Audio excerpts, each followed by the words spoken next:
Welcome to episode 619 of the Entertainment 2.0 podcast, brought to you by thedigitalmediazone.com. I'm Josh Pollard. And I'm Richard Gunther. And this is the show that puts you in control of your favorite movies, music, shows, and games.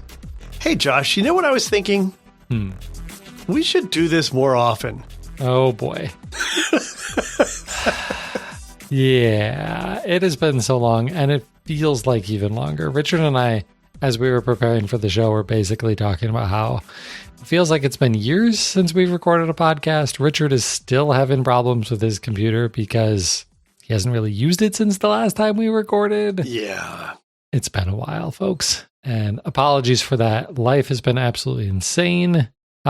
Work, personal, everything. But very, very glad to be back this week. And very glad that someone wrote us some email by sending it to entertainment20 at thedigitalmediazone.com. So this is from friend of the show, John, and I think this is directly to you, Josh. He says he just finished listening to the last episode, and he's a little bit behind because of a recent vacation, but here's a suggestion for repairing your faulty television. Instead of trying to swap circuit boards, and this is with regard to you swapping the circuit board from your friend's television where his screen is broken, why not try to swap the entire screen? You could take the television apart enough to do just that. Or he asks, can you take the television apart to do just that? It sounds pretty straightforward because I'm not hindered by knowledge in the area.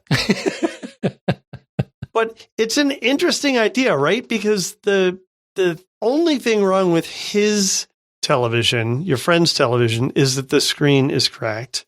Your screen is fine.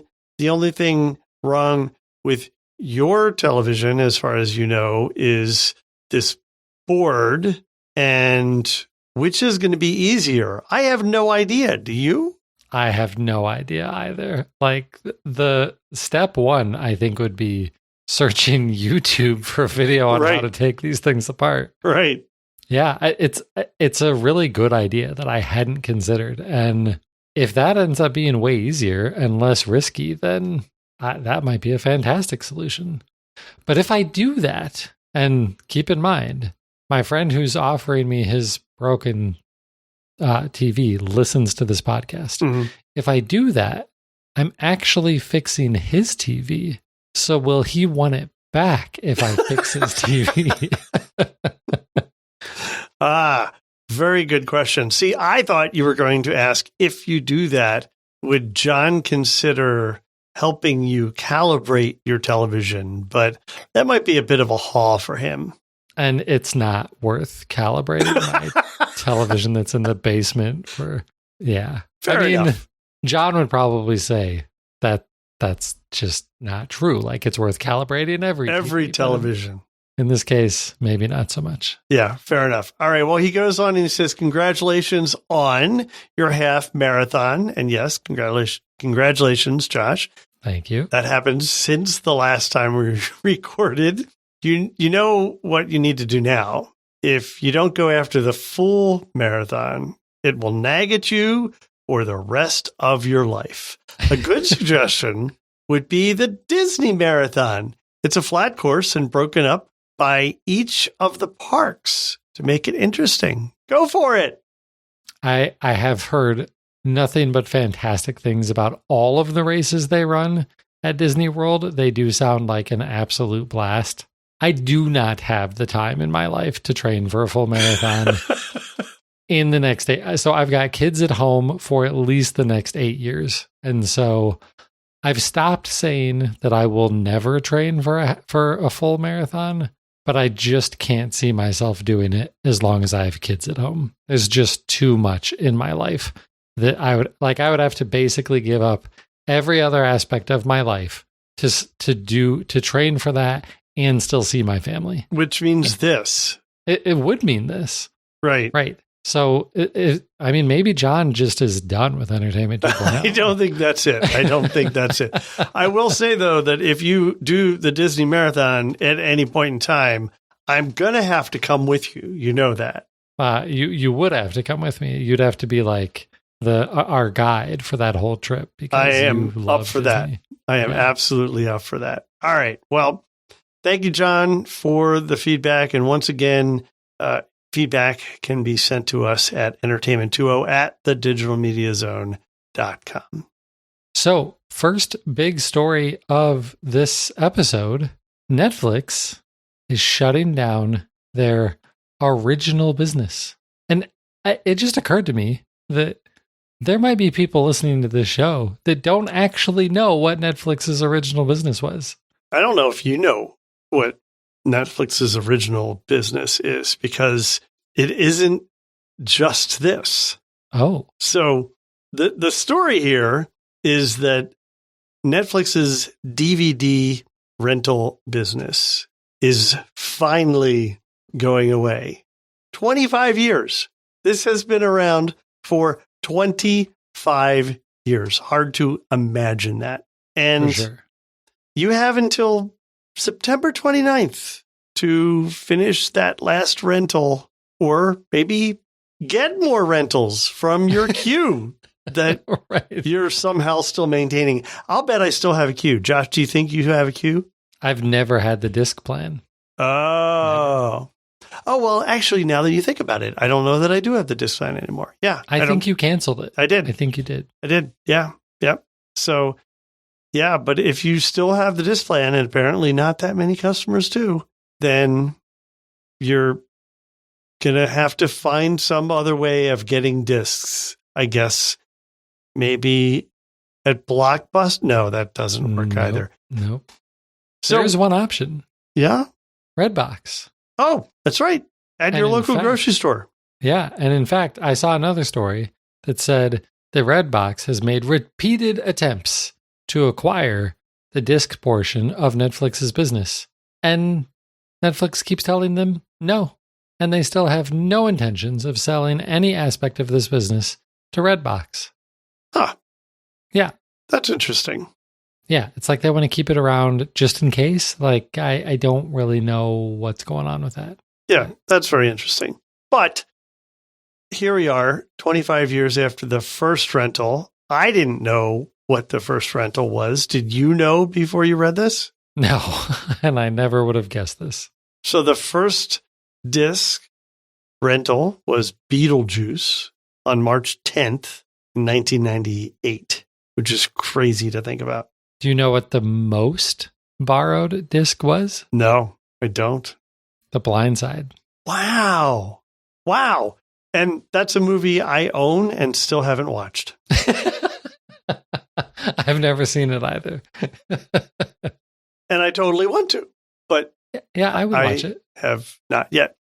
So here's the interesting thing that a lot of people don't know about. When Netflix originally opened, they were not only a rental business, but also a disc purchase business. You could buy discs from Netflix as well.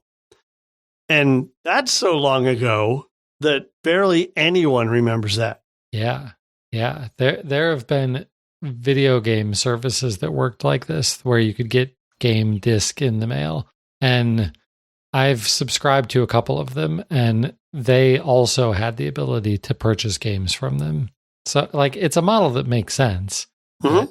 So, curious, if you get some disc, not you since you don't have the disc rental plan anymore, what happens if you don't return them in time? Are they going to, like, keep pestering you to return them, or are they just going to be like, meh? That is a really good question, and not something that I researched, but now I'm really curious. Yeah.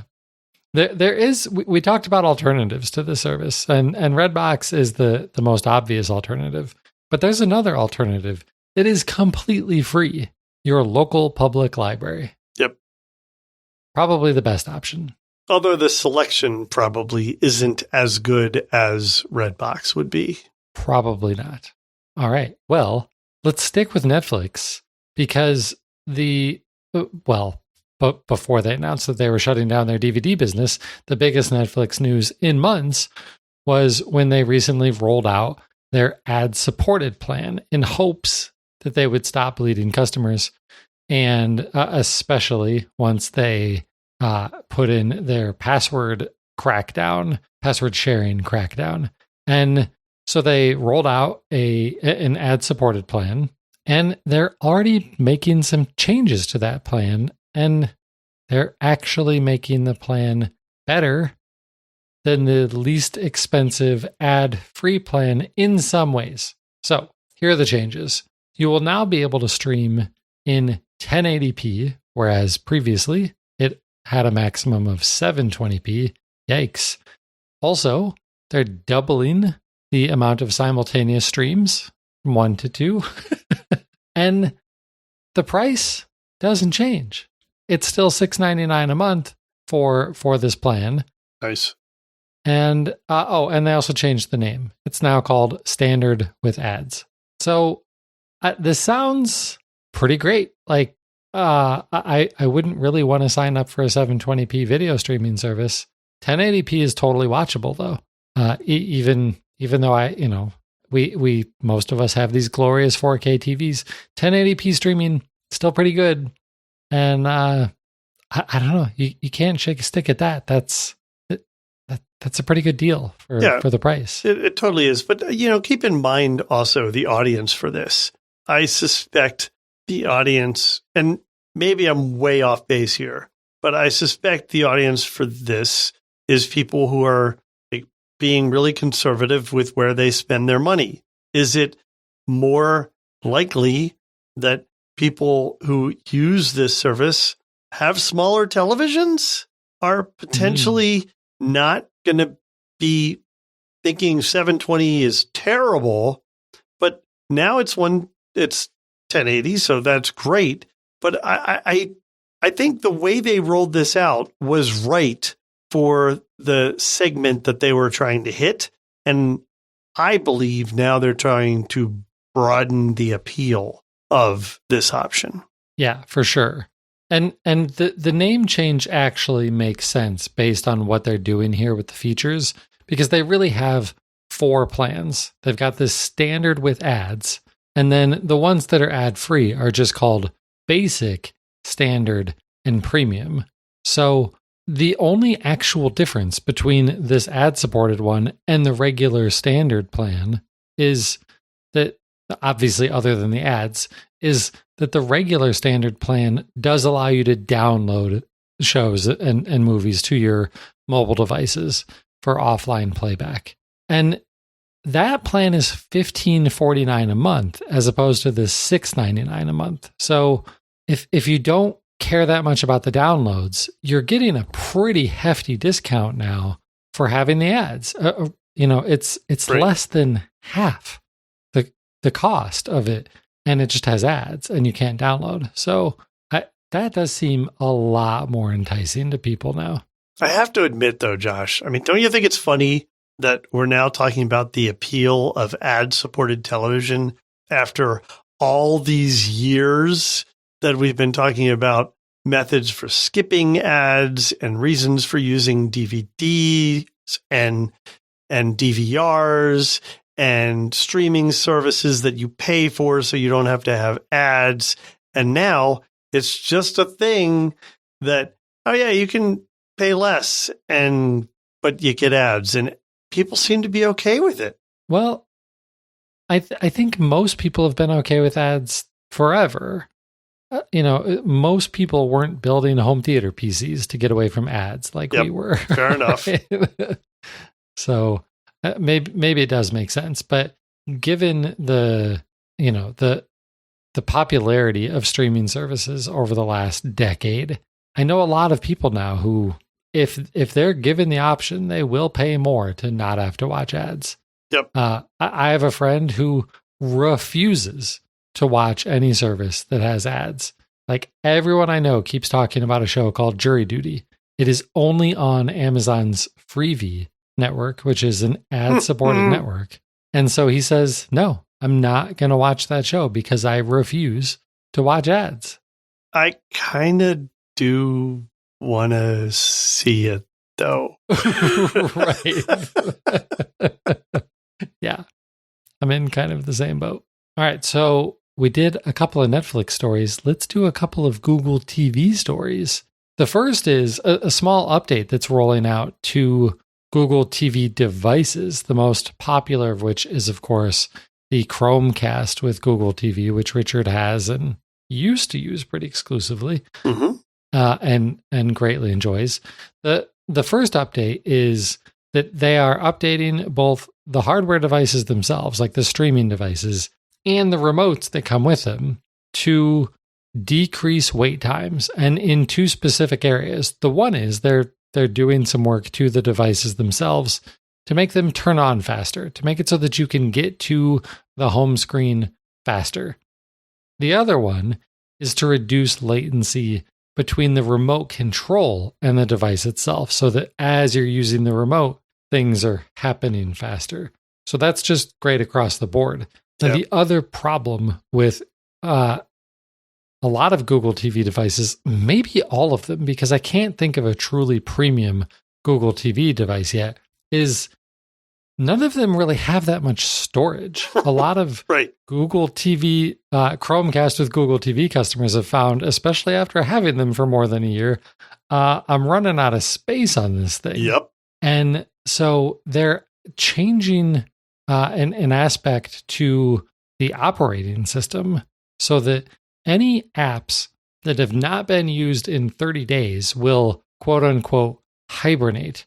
And the articles that I've read don't go into great details about what that actually means, but what it sounds like it means is they essentially uninstall the app from your device almost entirely, but they just leave important data behind, like probably your login credentials. So like if you didn't use Netflix for a month, it would uninstall the app, which would probably uninstall like any cached videos and things like that also.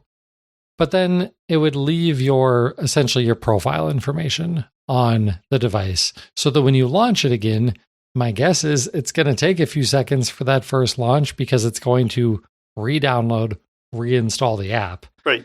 But it'll act just like you had never done that before. And that download and install process is usually pretty fast in my experience on the Google TV.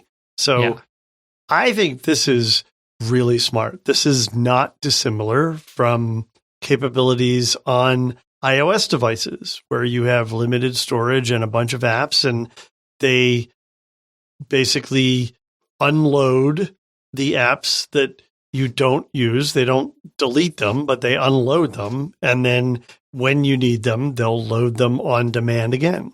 Right. So I'll be curious, how often are you using your Chromecast now? Whenever I go to our rental place, which has been unfortunately very frequent over the last year as I continue to work on issues down there. So, yeah. And I hope I get to test this out soon, because this is something that I think will make a big difference. And also being able to get that kind of response time back on using the remote is going to make a big difference too.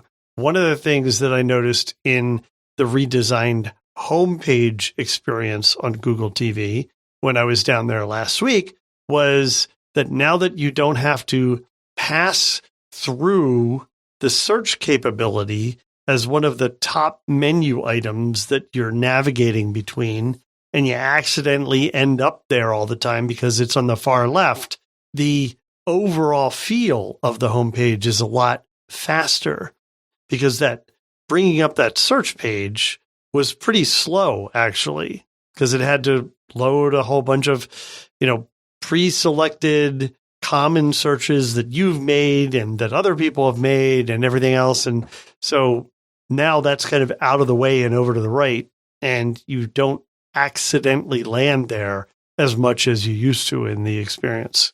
That's cool. But I still want a more premium device. Well, yeah. And, hey, Walmart no, that's not going to be more premium, but tell us about it anyway. Yes. So Walmart does have a new one using They're on ONN branding again for these devices. They've released one, I want to say it was a little over a year ago, and it was a pretty budget-friendly device. Now they've rolled out a new version. This is also a budget-friendly, new, and very simplistic Google TV device. It's very similar to the Chromecast in many ways. It has a slightly newer processor that might have slightly better performance than the Chromecast with Google TV. The specs, not really all that different. It has 2 gigs of RAM and 8 gigs of storage. 8 gigs of storage does not sound like a whole lot of storage to me when we're talking about video devices, and that's assuming that you're not planning to also install games on something like this, because games end up getting enormous. This device does not have Dolby Vision or Atmos. It does support HDR10, but not Dolby Vision. It has a great Bluetooth remote that looks basically just like the remote that comes with the Chromecast, except it's got a Paramount Plus button on it, in addition to Netflix and YouTube and Disney Plus. And apparently, according to the review that we're going to link to over at 9 to 5 Google, HDMI CEC also works really well. So based on their review, what they're saying, obviously no Dolby Vision or Atmos. It's not, a super premium device, right, in terms of hardware or capabilities. It kind of sounds like the perfect device for a secondary television in your house. Don't put this in your living room or in your massive home theater, but throw one of these in every bedroom or every other TV in your house, which you'll be able to do quite easily because they only cost $19.88. 88 cents. I feel like I'm back in the days of Kmart with 77 cents. I think this is a Walmart thing. Is it? I think that 88 cents is a Walmart thing? Yeah. I think like all of their prices end in 8. I don't know. I don't know.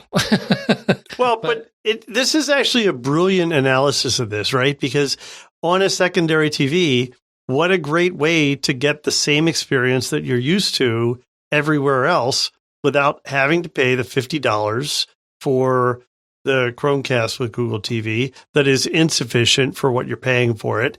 And you don't have to just kind of defer to a cheap Roku or a cheap Amazon Fire Stick to get content on that television. Right. Exactly. And the remote is Bluetooth, and if the CEC controls end up being pretty good, then Bluetooth does not require line of sight. So you could mount the thing to the back of a TV so it's completely out of sight and turn it on. It should theoretically turn your TV on and to the right input, and you've truly got a single remote control experience, even if it's an old TV that doesn't have a smart TV platform built in, or maybe it's old and does, and it's miserable, and you want to replace it with something better.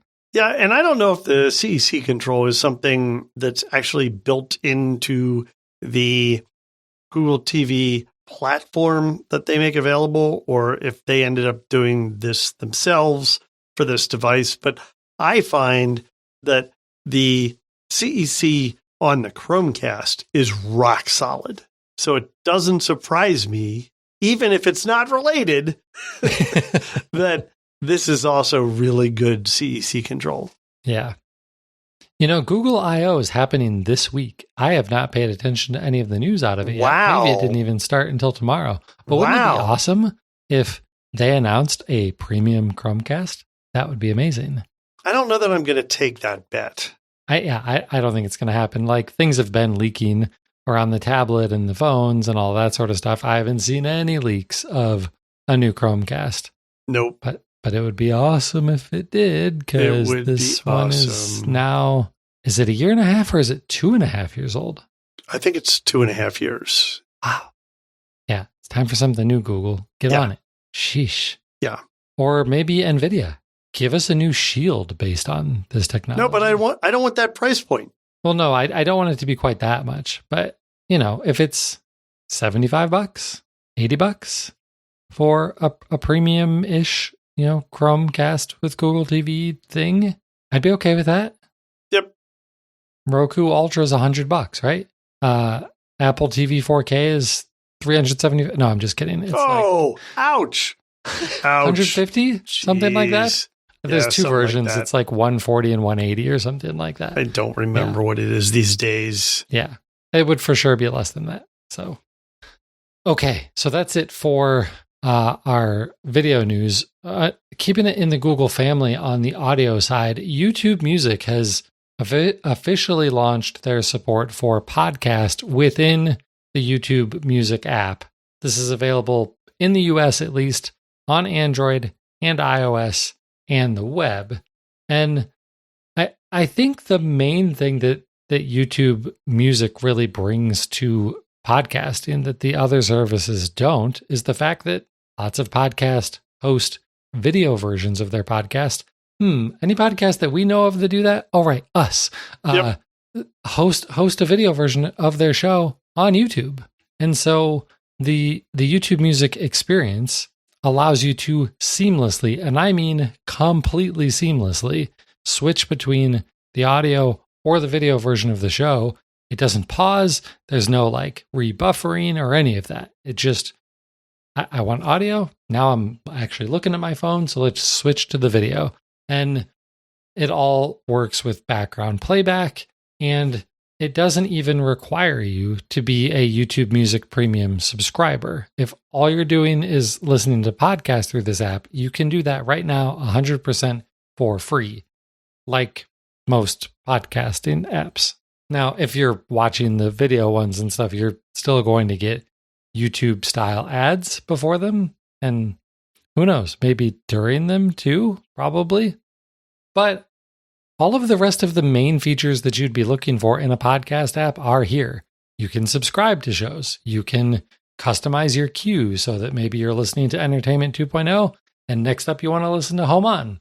You can change playback speed.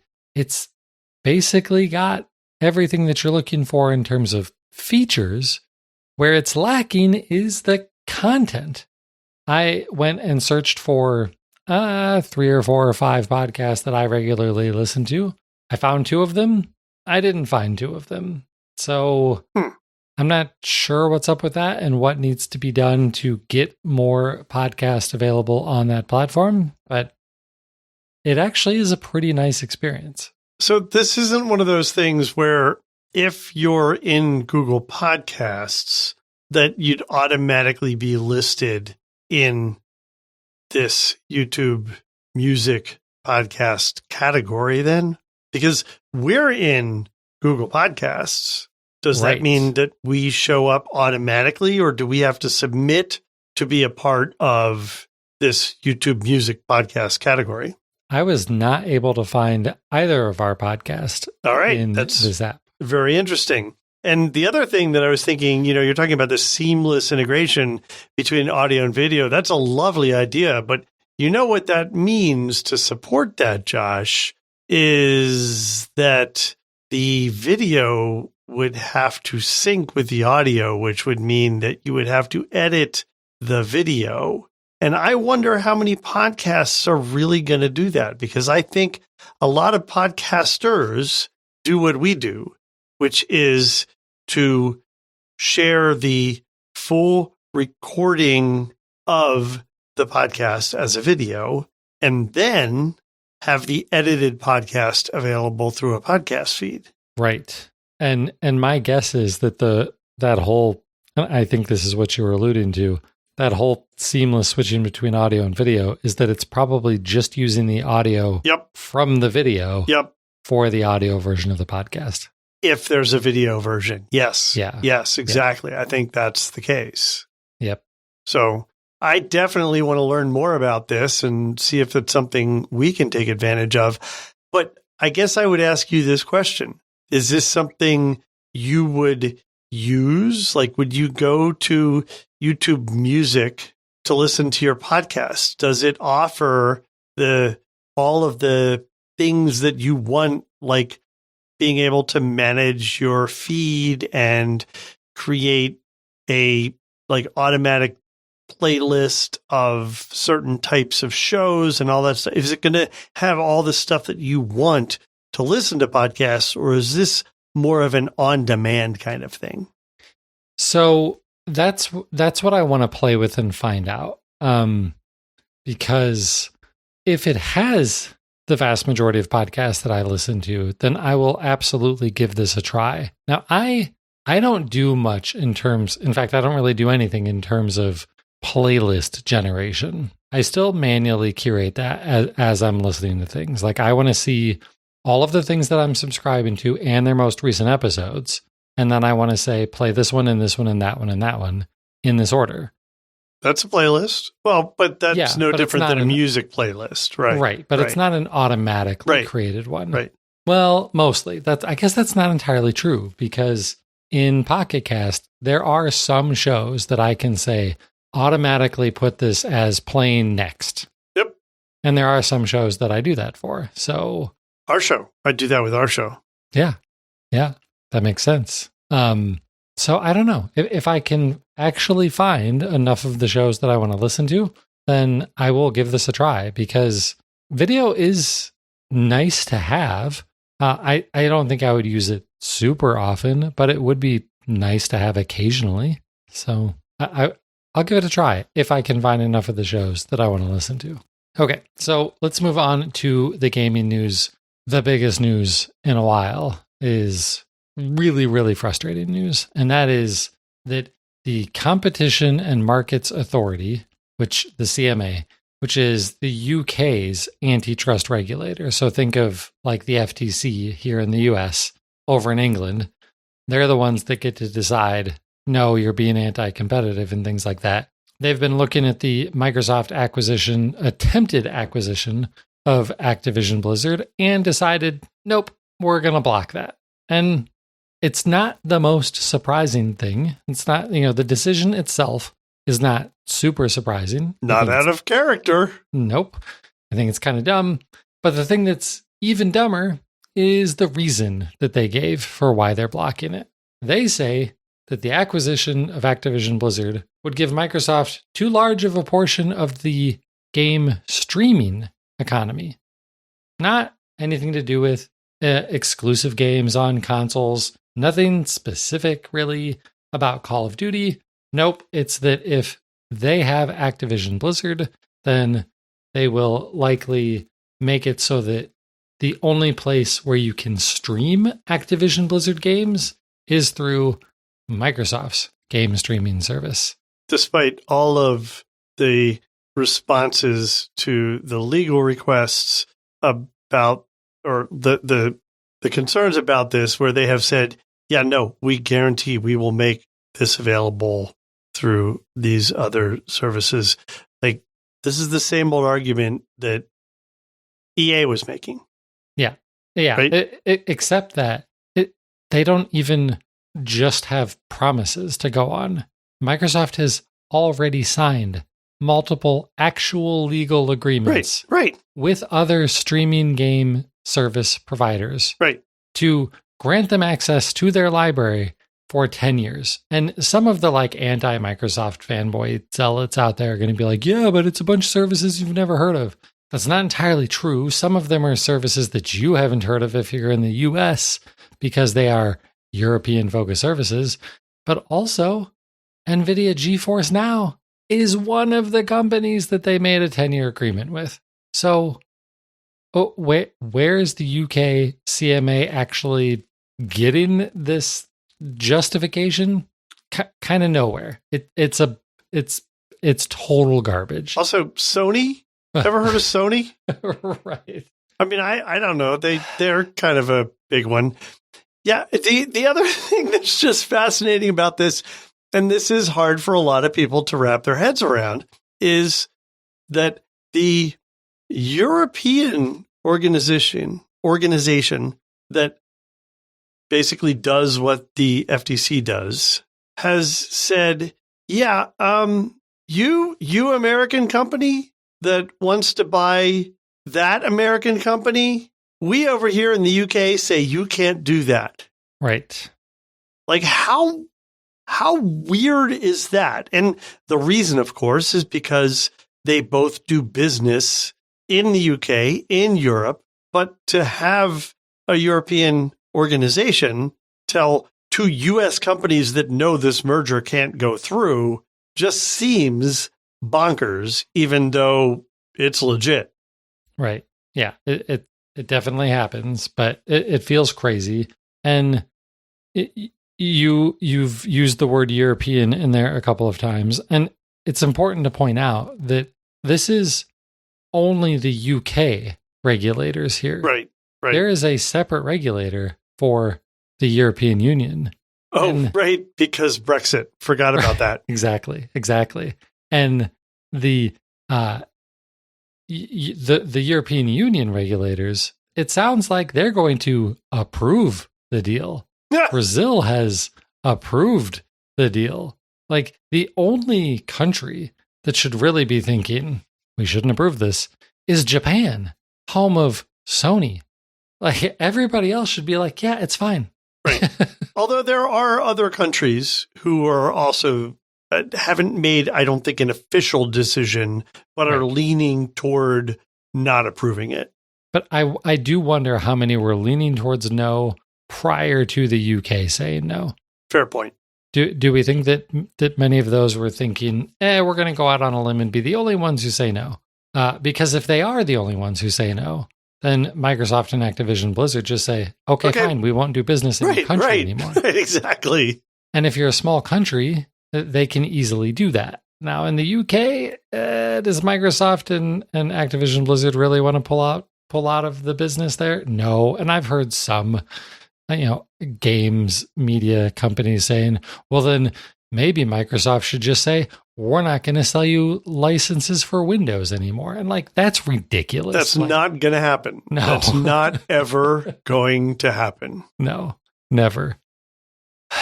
So, of course, Microsoft and Activision Blizzard are going to appeal this. So all this really means is many, many, many more months of us waiting to find out what is going to happen here.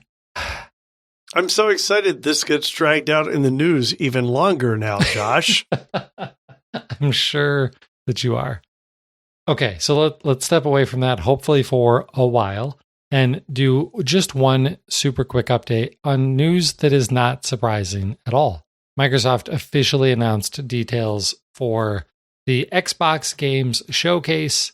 This is their big press conference that happens usually the night before E3 opens, but since there's not going to be an E3 this year, it's just a Sunday night in June, I guess. So Sunday, June 11th at 1 p.m.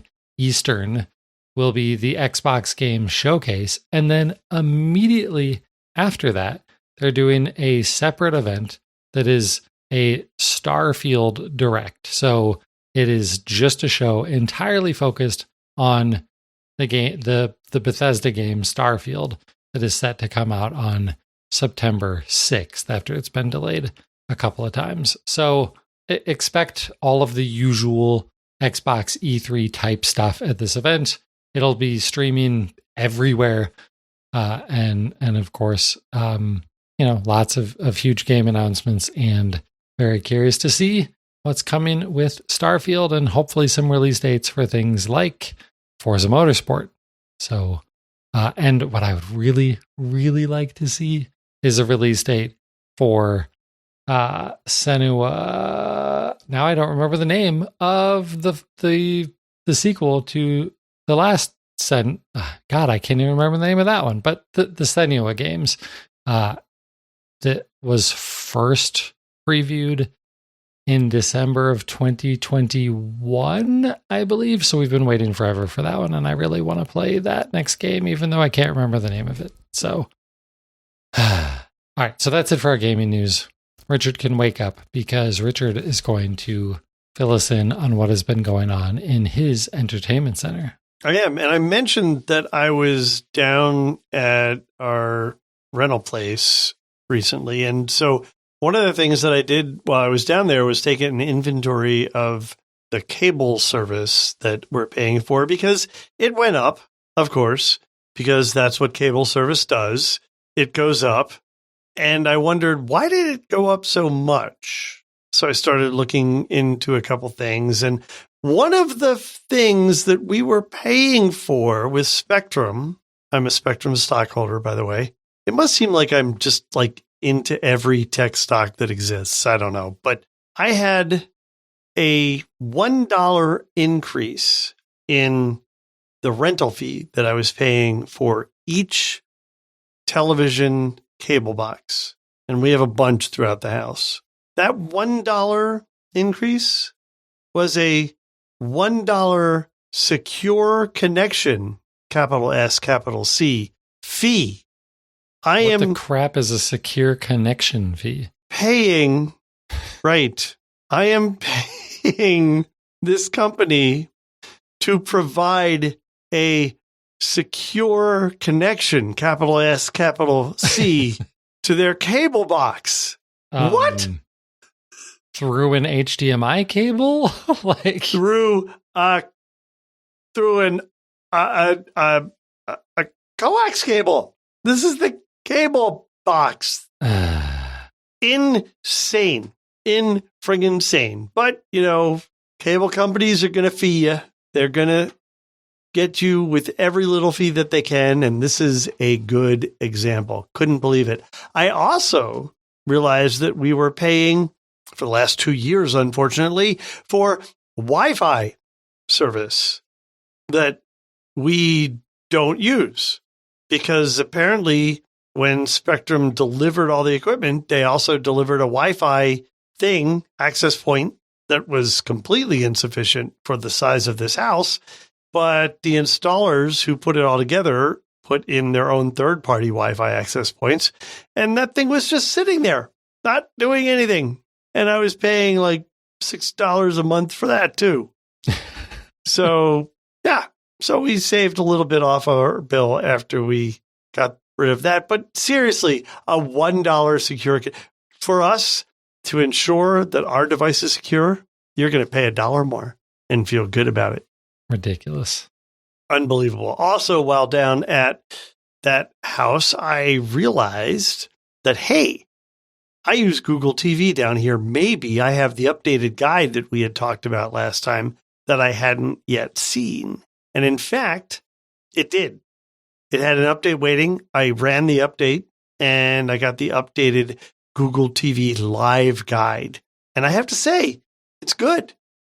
They did a good job. Now, one of the questions you may remember, Josh, that I asked was, would they allow me to say, all right, well, I don't want the Pluto TV stuff, or I don't want the channels that are coming from YouTube TV. I just want I want my free channels. I don't want I want the ones that I decide that I want, not all some of them that they were giving me from Plex and that news service that we'd never heard of before and everyone else. You can't do that. But, and you predicted that. You called that one right.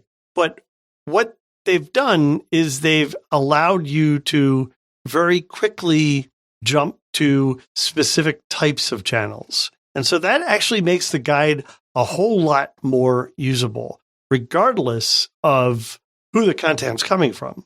If you care about like unscripted reality TV stuff, you can go to that. If you care about home stuff, you can go to that very easily. If you like travel, you can go to. So they've categorized all of the content in a way that lets you get to all the different channels that provide that content very quickly.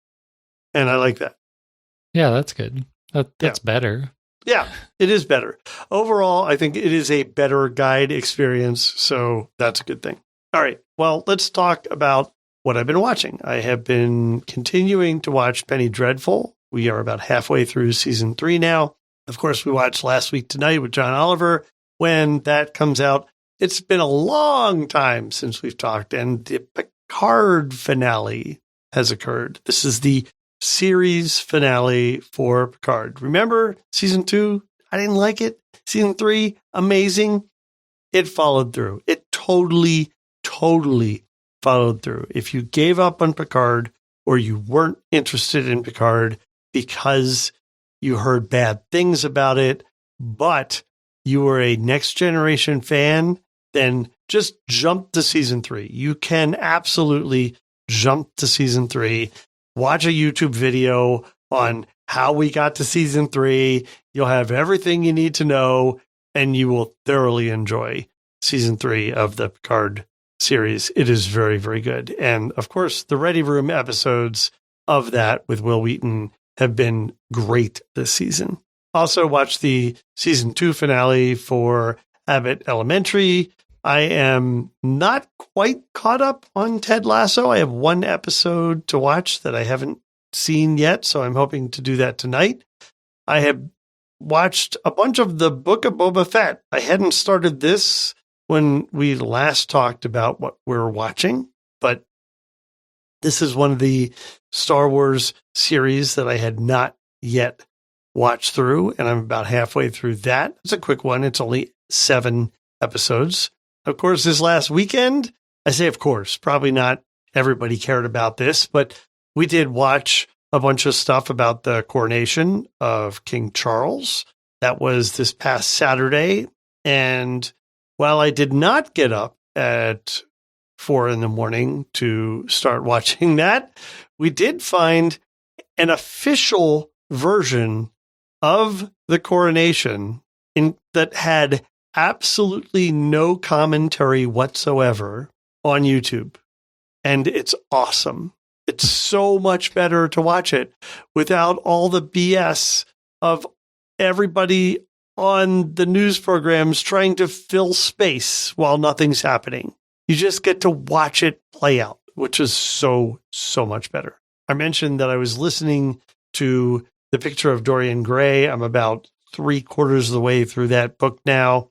And then finally, I've been watching a lot of YouTube videos these days, Josh. I've been watching a bunch of tutorials on laser engraving because I bought myself a toy. So what are you doing with this laser engraver? I'm going to engrave things. Like what? On stuff. So can you like engrave on metal? Yes. Whoa. I can engrave on metal. I can engrave on acrylic. I can engrave on wood or cork or a variety of different products. I bought a diode laser engraver from Xtool.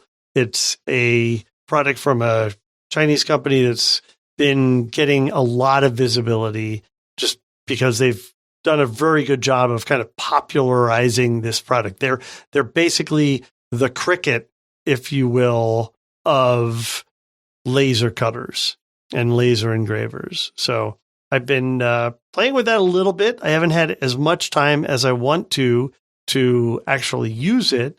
But while I've had spare time before going to bed, I've been trying to watch a bunch of tutorials on different things that I can do with it.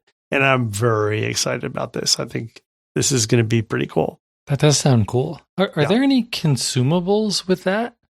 Consumables so like if you have a 3D printer, then you have to buy the filament to print something. But with a laser engraver, like the machine itself, it's just using electricity to fire up a laser to cut into whatever it is that you stuck inside of it, right? Yeah.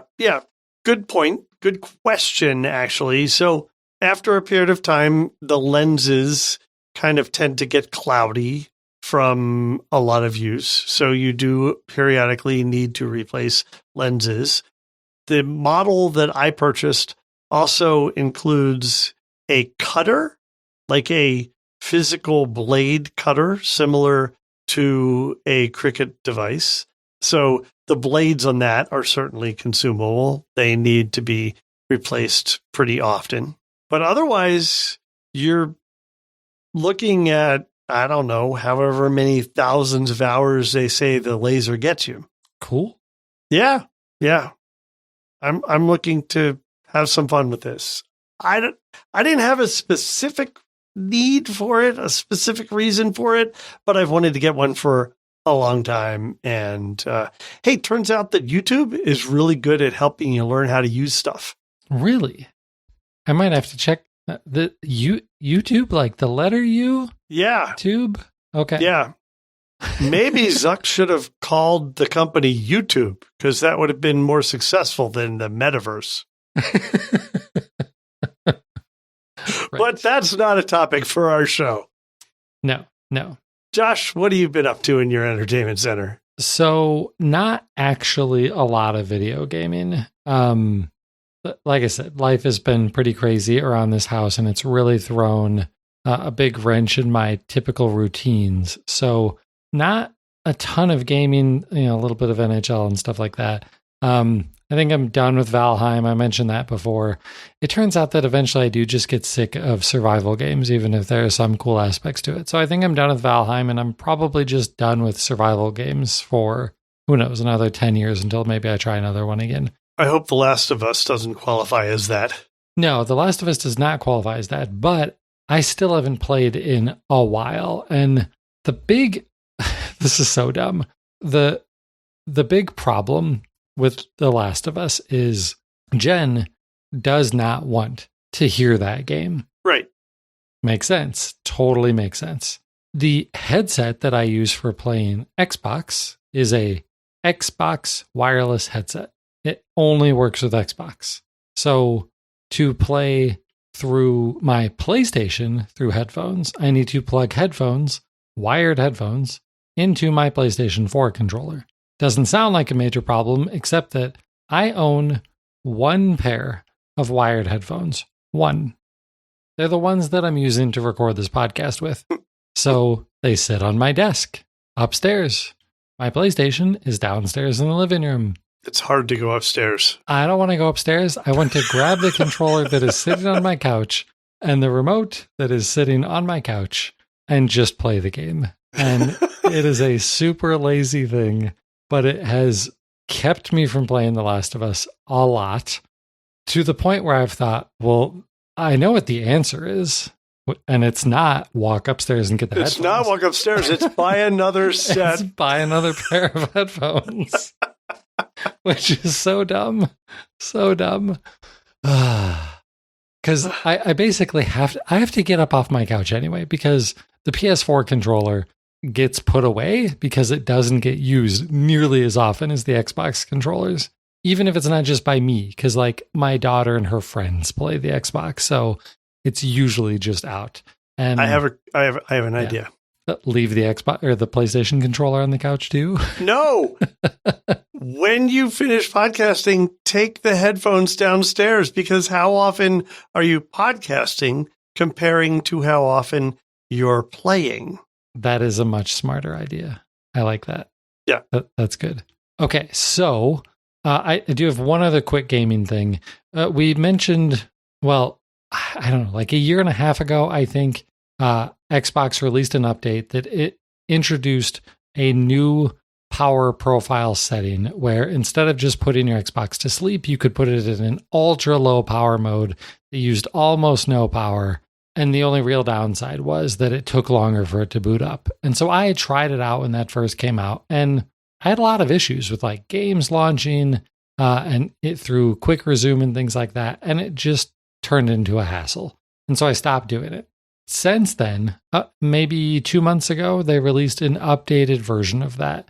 And it still uses practically no energy, but they've said that it's smarter about being able to turn on for doing automatic game updates and things like that, because the last thing you want to have happen is it's 8:30 p.m. and you're finally sitting down to play a video game and, oh no, there's a 30 gig update for your game. So I've been trying out this new mode, which they do call shutdown in the power options, and that uses almost no energy when the thing isn't on. And I have had excellent results. I've had no problems at all with it. My games are getting updated, at least the games that I'm playing regularly. I think this is a lesser known thing about the Xbox. If you see that a lot of your games are not getting updated automatically for you, it's because it recognizes that you're not playing them. So if maybe you have an internet data cap, so it doesn't download the updates for games automatically if you're not playing them very regularly. All of the games that I play regularly, they get updated automatically. I've never had to wait for an NHL update ever. And I've had zero problems with quick resume. So if you have an Xbox Series X, Series S, go in and try this power mode option out because there's really no reason not to. It uses less energy. It uses less electricity, which costs you less money. You're saving yourself money by trying this. If you have issues, fine, put it back into the sleep mode thing. But you should definitely try this out. Like it's maybe 10 seconds from the time I turn the Xbox on to the time that I'm able to do something. So it's not like you have to wait very long to play.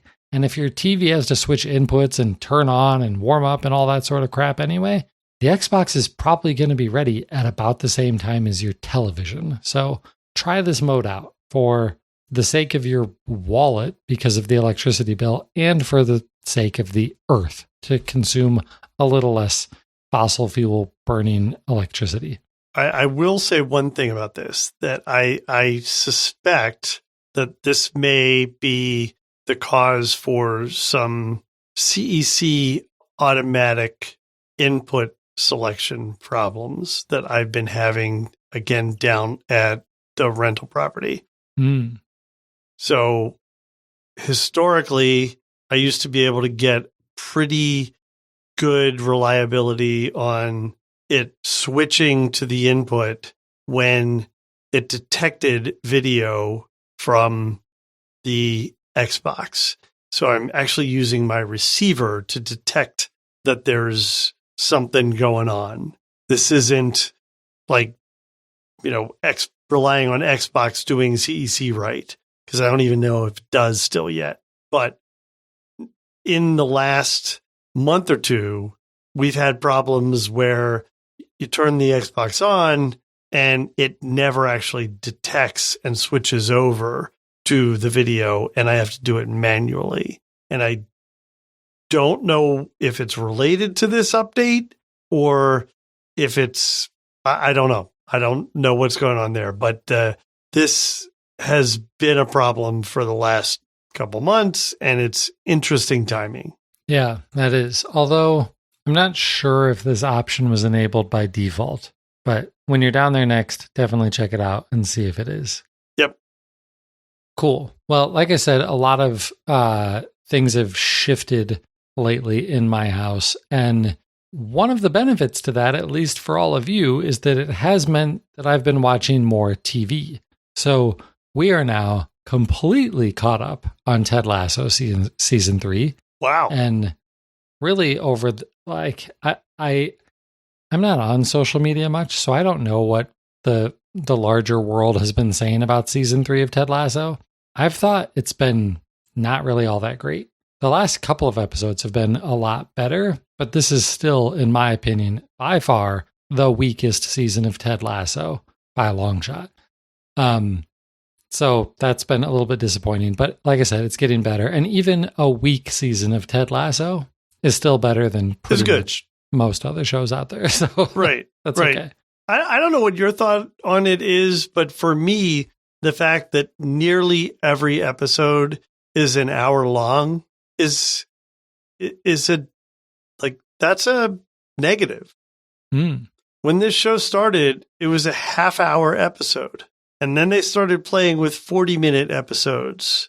And last season, they started playing with 45 to 50-minute episodes. And now they're playing with hour-long episodes. And I don't like that. I liked that the story moved quickly before. And now they're lingering too much, in my opinion. Maybe that is what it is. I generally don't mind the idea that the episodes are longer because I want more Ted Lasso in my life. And if if having longer episodes gets me that, then I'm pretty cool with that, actually. But right, but it changes the style of the storytelling. Yeah, you may be right there. It's an interesting take. We've also been checking out some other shows. Silo launched on Apple TV Plus last week, and Silo might not be super well known to a lot of people, but my wife and I knew it because we read the books back 10 years ago, or I think it was roughly 2013 that we read these books. And this was me actually reading. It was ebooks, not even audiobooks, like actually reading. That's how good these books were. I loved them. And so we were super excited for Silo to launch on Apple TV Plus. 2 episodes launched on Friday. We watched them both, enjoyed them a lot. They do, like, if you've read the Silo series, they do take things a little out of order here. There's, and I haven't read them since 2013, so there's a lot of things I don't remember. But when they announced this a few months ago, Jen went and reread all 3 books. And what she's saying is there's a big chunk of the second book that they've kind of skipped over, which is kind of weird. But the show has been really good. Richard, have you watched Silo yet?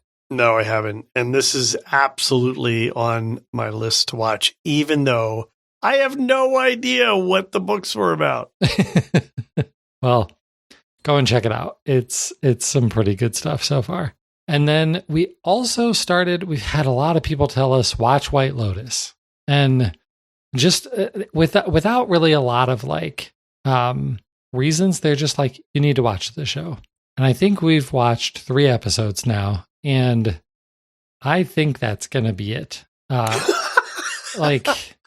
This show, have you watched it, right?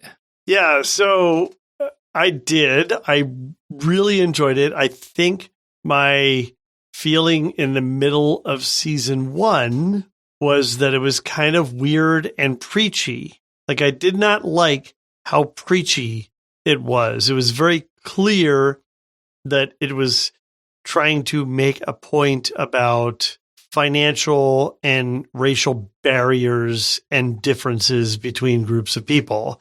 And I'm just trying to watch something to relax at the end of the night, you know? And so I didn't really like that. But my primary reason for watching it was Jennifer, I forget her last name, she plays the ditzy character, the ultra wealthy woman who is traveling alone. Right. And love her as an actress. I've liked most of the stuff she's been in. I think her role in these is wonderful. And that alone made me want to stick with it. Yeah, I don't think that's enough to make me want to stick with it. It's just, I mean, you're right about the preachiness of it. It's basically, hey, look at all these rich people and how much they suck. Okay, you're right. Is there anybody that I actually want to root for in this show? No, not really. Like, maybe Rachel, that's the young couple that just got married, the wife, but even her, like, probably not. And you know, the hook is like, okay, you know, someone dies, who dies and how and why, and there's only one character that you know that it isn't, and like, I don't know, I kind of don't care if any of these people die. That's probably a terrible way of saying that, but don't you think that that's part of the conceit of the show? For sure, that as you're watching it, you figure, well, they all deserve to die. I mean, that's a terrible thing to think, right? Like, but none of them actually deserve to die. There is cause for all of them potentially to be the victim of some malfeasance. Right. And maybe that ends up being really interesting, but there's just not enough there for me to actually want to sit through any more episodes of this. So I don't think we're going to. Fair enough. Because Jen felt the same way. We also tried, and I may be wrong about the name of it. Is it just called Shrinking or The Shrinking? Or it's called Shrinking. Okay. This is another one that's on Apple TV Plus. Also came highly recommended.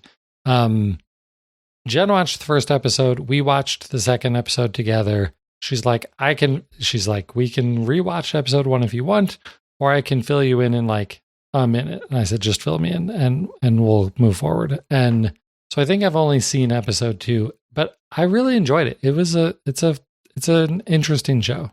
I have not watched this yet. I do want to watch this. I like both of the lead characters on this, Jason Segel and, oh my God, why am I going blank? Harrison Ford. Harrison Ford, thank you. Whew, wow. And yeah, I've heard great things, nothing but great things, that it's fun and enjoyable and not what you would expect from really either of them. So keep me apprised of this. Yeah, for sure. There'll definitely be more of us watching that in the future. All right, that's it for what I've been watching. I did start another book. Well, I think I had finished Ender's Game by the time we recorded the last podcast. Maybe not, but I finished Ender's Game. Really, really liked that book. Really liked it. And then went and looked at the whole series. There is like there's a book in my library app. It calls it like book 1.1 or 1.5 that I'm trying to look up quickly on my phone. That's basically like, it's just a short story.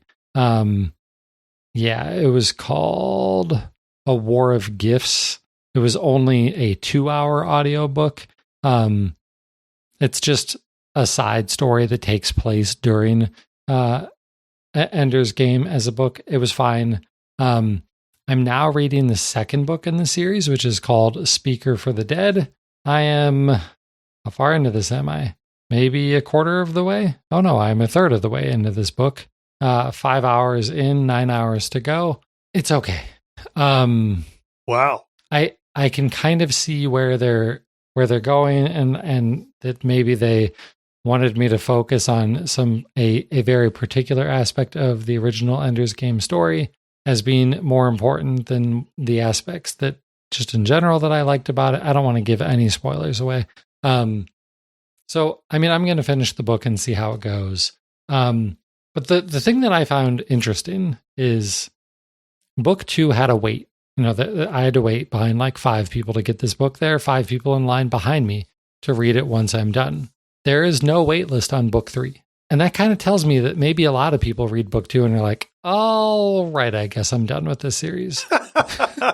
Well, even the fact that there's a wait, it makes you wonder, all right, is that because there's so many people that want it?